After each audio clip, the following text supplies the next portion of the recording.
It's always great catching up with my next guest. He's got a big fight coming up here this Saturday. Legends of Combat 1. Don't let the name fool you. This is a new name under the old banner. Really excited for this card. February 1st. It's Collin Anglin back here on the program. Collin, how you doing, man? I'm good, man. How you doing? I'm doing great. Must be thrilled to be fighting back in Michigan, being a part of this big card. How did this all come together? Yeah. I'm excited. Excited to fight in front of my family and friends. Got a lot of people going, so that'll be cool. I don't know. Matt Frendo, who's a promoter for Legends of Combat, just reached out and asked me if I wanted to go. I was like, yeah, let's do it. Cool. Yeah. How much notice did you get for the fight? It was like 4 or 5 week notice, I think, something like that. So okay. Not a crazy long camp, and right after Christmas, which was a little bit rough, but now it's all good now. I'm ready to make weight and ready to fight. Did you know much about Chase before taking this fight, or is he one of those guys you had to look up? I guess Chase lives out in Carolina now, but from Michigan as well. So, local guy too. Yeah, no, didn't know anything about him.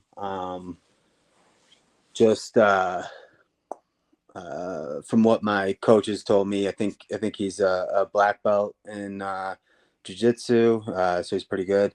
Jiu-jitsu, I think all of his finishes are submissions. That's about it. I didn't really. Is he from Michigan or like originally? I think originally, yeah. He was telling me that, I guess he's originally from there, but does live in I believe it's South Carolina right now in Greenville. So he's over there, and then just, I guess he, trains out there, and then does obviously still have some roots in Michigan as well. He trains at, forget which, I think it was Detroit Jiu-Jitsu or something. I have to go back and look at the interview. I can't remember off the top of my head, but yeah. Yeah, I believe you're right. Yeah, Detroit, BJJ. Yeah, nice. That's cool. Yeah. So that'll be good. I mean, it's going to be, I think, a fun matchup. Obviously, for him, it's a big opportunity with your credentials and who you fought and everything else. For him, it's kind of, trying to improve that record. He's a 4-fight veteran. I don't know if you watch tape on your opponents or anything like that, but what have sort of your coaches told you as far as your style against his style in this matchup? Yeah, I've watched, like all his, I think all his fights are on like Expectation or something like that. But I watched like a little clip of one of his fights, and then obviously I let my coaches watch a lot more. He's I think he's fought at like 170. I think most of his career. He's coming down, yeah. So that's sort of the big thing in this fight, and that was going to be one of my questions as well. Like, any concerns about that? I mean, obviously he's he's made the weight before, but I think in this case, like, you never know about the weigh-ins if he's going to come in heavy or not. I'll tell you though, I interviewed him yesterday. He seems good, so hopefully all goes well with the fight. Yeah, no, I mean, I hope he makes weight. I'm not too worried about it. He's probably a professional, hopefully. So I think he'll probably make the weight. He seems like a good up and comer who wants to get the fight to the ground and try to submit you. So that'll be fun. That'll be fun. I don't know. I haven't fought like a jiu-jitsu guy in like or even like a wrestler in like a really long time. So I think that'll be pretty fun. It'll be good to test out the skills on that one. And I should say last time he made weight was 2021, actually against Gage Young. If you remember, Gage was on Contender Series. So, that was the last time he fought, and he actually lost that fight. So that's his only loss was Gage Young. So a little bit of backstory. Maybe I'm doing the scouting for you. I don't know. We'll see. But no, I didn't know. I forgot about that he fought. Yeah, no worries. No, I just have it in front of me. So I got all the advantages here. I can read Tapology while we're doing the interview. So when we were scheduling this interview, I know you're really busy. You have a day job. Just kind of remind people what it is you do for work that's also obviously, taking up some time along with training. Yeah. So I'm a strength trainer at Barwis, which is a gym that we have like a few locations. Moved to Colorado like maybe 3 years ago or something like that. For sure. I think you got your thumb on the microphone on your phone. Yeah, there you go. Now you're good. Yeah, I work at Barwis. It's a strength and conditioning gym. They have a few locations. I think they work. They got. Well, I know they have one in South Florida, and I think another one somewhere in Florida, and then here in Colorado. Basically, yeah, I work with a lot of fighters. Really, all sports. A lot of pro athletes, and work a lot with spinal cord injuries. Trying to just trying to get them walking again and stuff like that. So it's a super rewarding job, and I like it a lot. I'm there basically. I go to my gym in the morning until about noon or 1 o'clock, and then straight to work. I work until about 6 or 7. So yeah, pretty busy, but it's all going well. Good. Yeah, no, glad to hear. That sounds like a really rewarding job, like you just mentioned there. Take me through camp a bit. Who did you get to work with? Who are some of the main training partners helping you get ready for this one? Yeah, so camp's been good. We're always kind of in camp. We don't really take time off at Factory X. So I did take the week off for Christmas though. And the truth comes out. Yeah. Yeah, there you go. But up until then, I was training hard and stuff, so it wasn't like a huge setback or anything. I've been training a lot with like Yusuf Zalal, David Onama, Arian Young, just basically all those guys at Factory X. Nice. Jonathan Martinez is back with us. He's been here for most of my camp, so that's been cool. So camp's been going well. Been putting the work in and ready to go.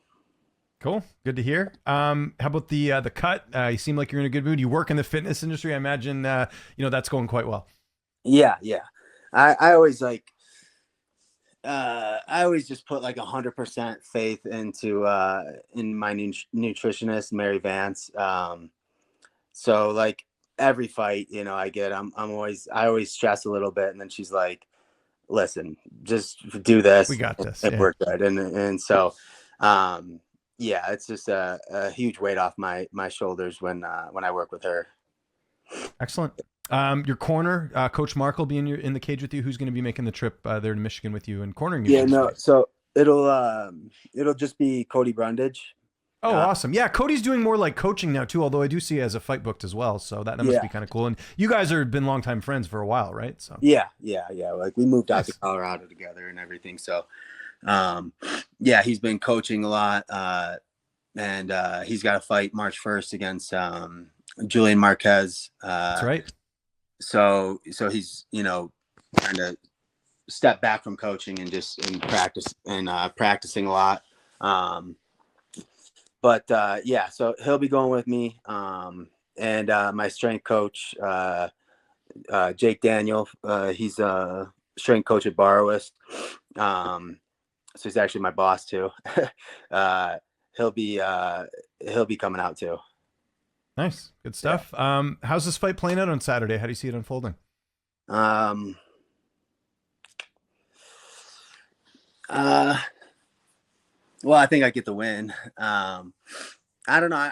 I feel like, honestly, I can find the win anywhere I want. I'm not too worried about where the fight goes at all. Like I said, I think he's a promising prospect, but I just think like my experience outweighs that, and I think I get it done kind of anywhere I want. Perfect. There we go. And what's the plan for this year? Is it just keeping active? I mean, you got the day job, right? So, I mean, there's not that pressure of, needing to fight, but what do you what are some of your goals for this year as we're sort of looking ahead to the rest of 2025?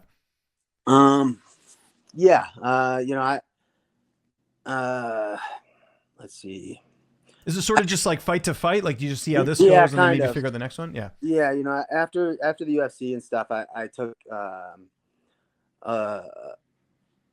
a good amount of time away from the sport. I took about, I think, a year and a half, completely stepped away from the sport, and just got a different perspective on it, and was really able to focus on other things in my life. And yeah, like when I decided to come back, it was just, out of the love for the sport. I think I kind of forgot that.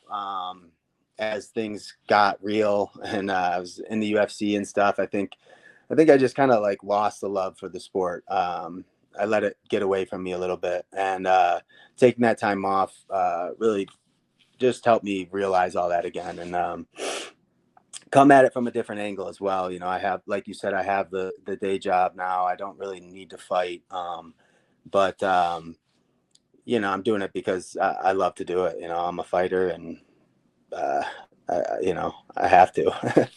No, for sure. No, I get it. It's a competitive spirit, and you built yourself up to getting in the UFC. Like, it's such a, not every fighter can say that. So that's, Yeah. a feather in your cap. And I'm sure, the goal is to obviously get back in there as well. I got to ask, are you still watching hockey these days? I was hoping we could get a little, no, or what's the latest with that? Is it, I guess work's too busy. No, yeah. I mean, I don't miss a Red Wings game.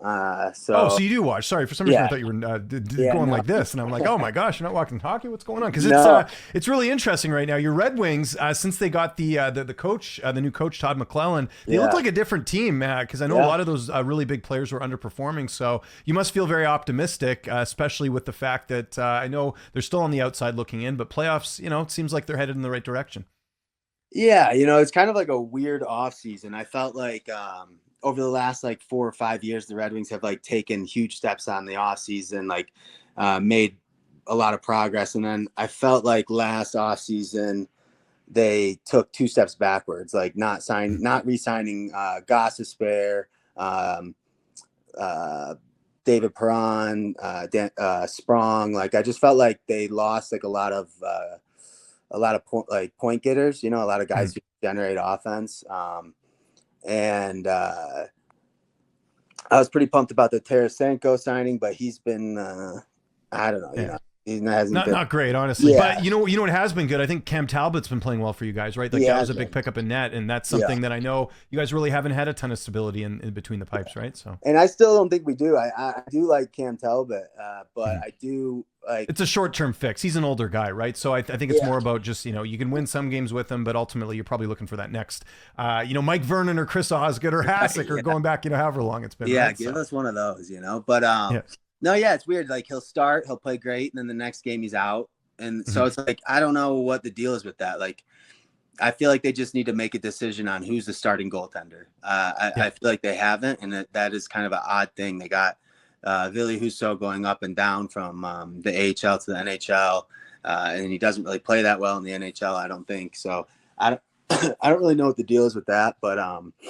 yeah, I hope they make maybe one move in the before the deadline, and maybe just try to get like just maybe like a center or something. They need someone. They need someone that's going to help generate some offense. And I mean, defense is rough too, actually. So if they got a defenseman, I'd be happy with that. But I don't know. It's kind of a mess. But yeah, they are kind of like right in there, almost in. I think they're like 5 points away right now. And there's a couple teams chomping at the bit as well. Like, you got Columbus, you've got, there's a few teams that are really trying to get that spot. But like I said, I think since the coaching change, it's really made a difference. You just see the players buying in a little bit more. And players that signed those contracts recently, like a Lucas Raymond or whatever, it seems like they are playing better now under him. So he's incredible. I mean, he's been having an insane year. That kid is I mean, I've always known he's got a lot of talent, but this year, I don't know. He just looks like he's on a different level. But real quick, what's going on in Vancouver? Oh, Jesus. Don't even get me started. We can do a whole show on this. Oh, it's a disaster. Just today, they had Jim Rutherford was on, did an interview and said they're basically like, he's okay with doing a rebuild. Like, that's how bad things are right now. So I don't know. You were mentioning a center. If you guys want JT Miller, we could use some assets in return right now, because it's not looking so good with him and Elias Pettersson. But they're talking about maybe trading Pettersson too. So I don't know. Well, that's what I kind of hope. Personally, I hope they trade Miller, keep Pettersson.